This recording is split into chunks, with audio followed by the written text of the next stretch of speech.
Venous sinuses of the skull are meninges. The venous sinuses are venous channels. They are not veins, but channels which drain the the blood from the brain and blood from the bones of the skull and from the meninges. These are channels which drain the blood from the brain, from the bones of the skull, and from the meninges. And these venous channels are bounded, or the boundaries of the venous channels are the on one side the industrial layer of the dura mater, and on another side the meningeal layer of the dura mater. But the inferior sagittal sinus and straight sinus, these are bounded only by the meningeal layers.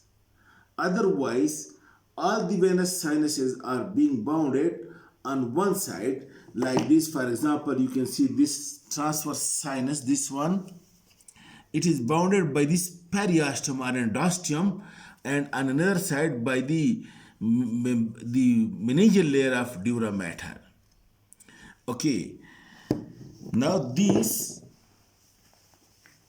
venous channels, like the veins, they do not have any valves. Of course, the inner surface is being lined by endothelium like the other veins. Alright, somewhere, some of the venous sinuses are being connected to the veins outside the skull. The veins outside the skull, these are being connected by small veins with the venous channels inside the skull, and these small veins that connect the venous sinuses with the veins outside the skull, these small veins, the connecting veins, these are being called as emissary veins. E-M-I-S-S-E-R-Y.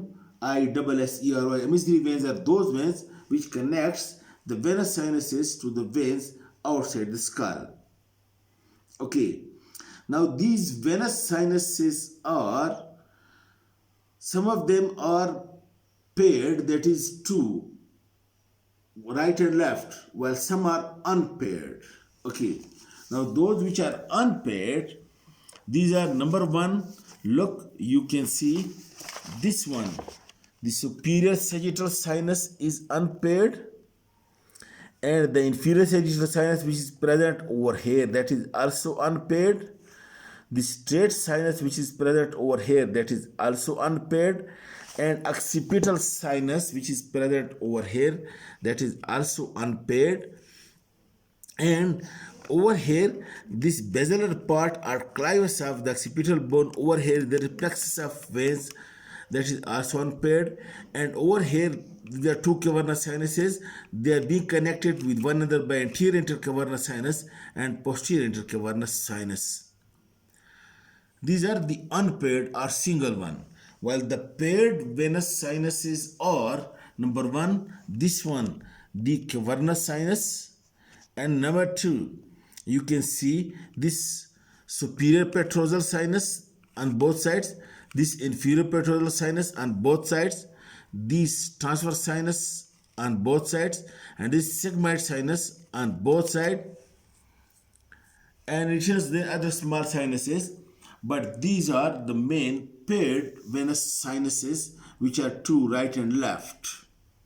Now, let us describe each this venous sinus individually. First, you can see over here, look, this is the brain tissue, and this venous channel which you can see over here, this is superior sagittal sinus.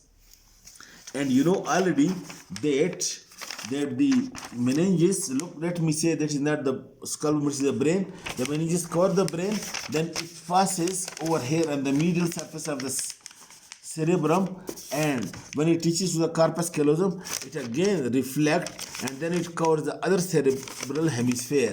In this way, this channel which is being formed over here between the two layers of the falx cerebri and a groove on the undersurface of the vault of the skull. This groove, is it clear? Okay, this groove on one side, this periosteum on this groove, and on another side this one, which is being between the two layers of the falx cerebri. This is superior sagittal sinus. And this superior sagittal sinus, it starts from over here, from crista galli and foramen cecum, and then it ascends upward and lying along the curved convex margin of the falx cerebri, and receiving the more blood, and increasing in size as it is going backward, because it is receiving more and more blood. And then look, ultimately it reaches, start from over here and pass like this, and ultimately reaches to this internal occipital protuberance, this small elevation. And at this external occipital protuberance, this superior sagittal sinus opens into this transverse sinus, either the right one or the left one, but usually the right transverse sinus or right lateral sinus. That's why the right lateral sinus is usually bigger than the left lateral sinus or the right transverse sinus, because the superior sagittal sinus usually open into the right transverse sinus. So in this way, the boundaries are: number one, the attached two layers of the falx cerebri, and the industrial layer groove on the inner surface of the vault of the skull, and it starts from crista galli and ends at the internal occipital protuberance by opening into the transverse sinus, usually the right one.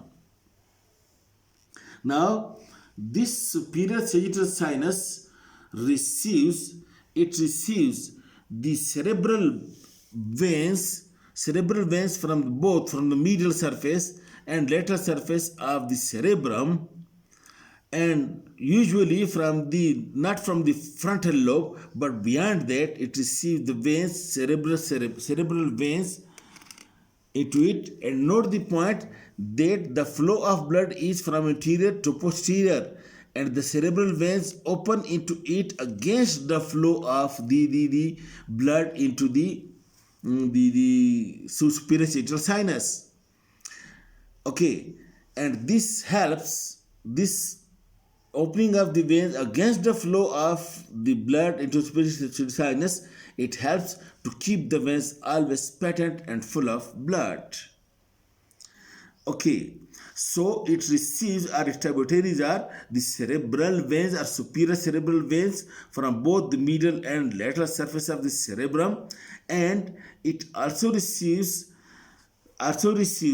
look, you can see over here, you can see these arachnoid granulations. These arachnoid granulation brings the CSF from the subarachnoid space into this superior sagittal sinus. So the venous blood as well as the CSF is being drained into this superior sagittal sinus. Now this superior sagittal sinus, at the start, it may be connected to the veins of the frontal sinus, or it may be connected to the veins of the nasal cavity. If it is present, then it also comes into tributaries of the superior sagittal sinus, that is the veins from the frontal air sinus and the veins from the nasal cavity. Okay, now then you know that the dura mater covering the brain, and then it passing a double layered fold between the two cerebral hemispheres, and then it comes again over the other cerebral hemisphere, and this inferior margin of this falx cerebri is concave in conformity with the convex upper surface of the corpus callosum. This is concave, and the two layers of the falx cerebri are being fused with one another, except at the inferior margin, where present between the two layers is the venous channel, which is the inferior sagittal sinus. The inferior sagittal sinus is being present between and it is bounded from all around by the meningeal layer of the dura mater, not by the industrial, and it starts anteriorly from over here and then it passes posteriorly like that. You can see over here this blue one, this inferior sagittal sinus, and it receives over here the great cerebral vein of Galen, or the great cerebral vein. This inferior sagittal sinus, after receiving this great cerebral vein, it opens into this straight sinus. It receives over here at the posterior end of the corpus callosum the great cerebral vein, and then this opens into the straight sinus. Now this inferior sagittal sinus, it receives the blood from the lower part of the brain through the inferior cerebral veins, while the superior cerebral veins it passes to superior sagittal sinus. And then it passes, and you can see this is the straight sinus. Now look, you already know that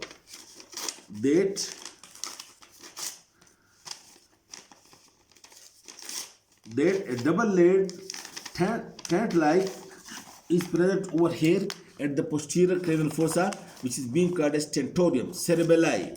And over here in this tentorium cerebelli, if you cut it like this, and from above the two layers of the falx cerebri coming over here being attached, you already know this while discussing so in this way these two layers of the falx cerebri and these two layers of the tentorium cerebelli, the tentorium is the falx cerebri is attached over here to the tentorium, and between these four layers, that is two layers of the tentorium and these two layers of the falx cerebri, over here a sinus is being present, which is called a straight sinus. This one on the upper surface of the cerebellum and on the inferior surface of the occipital lobe of the cerebrum. You can see over here in the posterior cranial fossa, this is the falx cerebri, this one. This is the tentorium cerebelli, and the falx cerebri comes over here and attached like this. In this way over here, the sinus which is being formed between the layers of the falx and tentorium and lying at the roof of the posterior cranial fossa at the upper surface of cerebellum, this one is the straight sinus.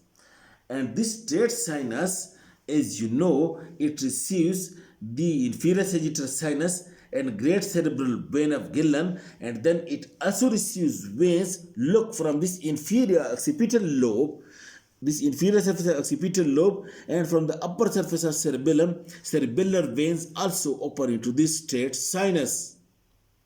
These are the tributaries of the straight sinus. Veins from the occipital lobe, veins from the cerebellum, and great cerebral vein of Galen, and inferior sagittal sinus. Then this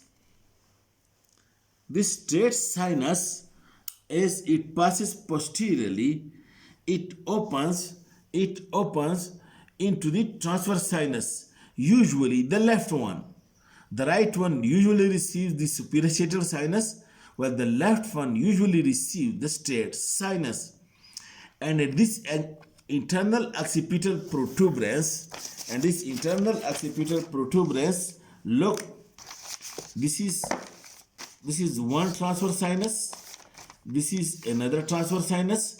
From above it is coming in the superior sagittal sinus, and the two transverse sinus also get connected with one another, and the straight sinus comes to open into the left. In this way, this point at the internal occipital protuberance, where the superior sagittal sinus opens into the right transverse sinus and the straight sinus opens into the left transverse sinus, and the two transverse sinus become united with one another, this point is called as confluence of sinuses.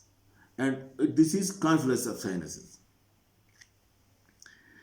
Okay, then you look over here, you follow, look, from the internal occipital protuberance, this starts, you can see, this is the transverse sinus.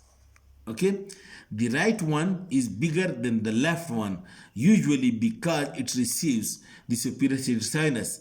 But if the sagittal sinus is being received with the left one, then that one would be bigger. Look, and it is a groove in the occipital bone and then in the parietal bone, and this groove on the other side is being bounded on this attached margin of these these two layers of the tentorium cerebelli. These two layers, if you cut it like this, look, it is actually coming like this. Look, the dura mater comes from above. When reaches over here to the margin, it is reflected like this. And the dura mater coming from the floor, when it reaches to the margin, it is reflected like this. This way, double layer sheet is being reflected from the margins of the transverse sinus. And the transverse sinus is bounded on the one side by this industrial layer and on the other side by the two layers, attached margin of the two layers of the tentorium cerebelli. And it starts from the internal occipital protuberance and then run downwards and laterally and forward and growing the parietal bone and then the parietal bone and the occipital bone and parietal bone, and it reaches over here. Look, this is the petrous part of temporal bone and this is the mastoid part of temporal bone. At the petromastoid junction, it turns medially to become continuous with the sigmoid sinus. And look, transverse sinus, it reaches over here, petrous mastoid junction. Over here, it grooves, it passes medially and becomes continuous with the sigmoid sinus. And at the junction point where the transverse sinus become continuous with the sigmoid sinus, you can see it receives the superior sagittal sinus, not the superior petrosal sinus. The superior petrosal sinus is being received into it. And now this transverse sinus on the one hand receives on the right side the superior sagittal sinus and on the left side the straight sinus, and in addition it receives the veins from this cerebellum and also maybe from the occipital lobe, and then at the ending point it receives the superior petrosal sinus. Okay, now this junction point of the transverse sinus and the sigmoid sinus, it may be connected over here to the mastoid air cells with the veins of the mastoid air cells over here, mastoid air cells, or it may be connected to the condyle canal to the suboccipital plexus. That's why note the point. If there is infection of the mastoid air cell, then through these veins the infection may spread into this sigmoid sinus and may end in the brain abscess. That's why if the patient with the chronic SOM, suppurative tract media, then you must keep in your mind the brain abscess as well. It may develop. Okay, and now this transverse sinus then become continuous with the sigmoid sinus. And you look, this is the sigmoid sinus. This sigmoid sinus starting at the petromastoid junction as a continuation of the transverse sinus, and then it grooves the bone and reaches to the internal jugular foramina. And at the jugular foramina, this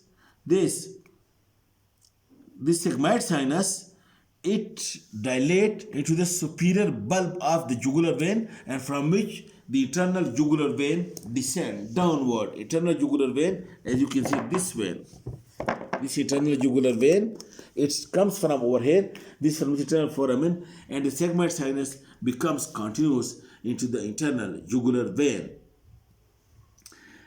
Okay, now then a small sinus is also present over here, which is the occipital sinus between the two layers of the falx cerebelli. Okay, all right, and then I told you that over here, this is the clivus or basilar part of occipital bone. Over here is a venous plexus, which is also called, it is also being included into the basilar plexus, is also being included to venous sinuses. And the important part about it is this basilar venous plexus receives the blood from the pons and the medulla, and it also receives these two inferior petrosal sinuses. And the point, because it receives the blood from the pons and the medulla, that's why thrombosis or thrombophlebitis in this venous plexus is dangerous and may be fatal. Okay, this is in short the some venous sinuses. The rest we will do in the next lecture. Okay, thank you very much.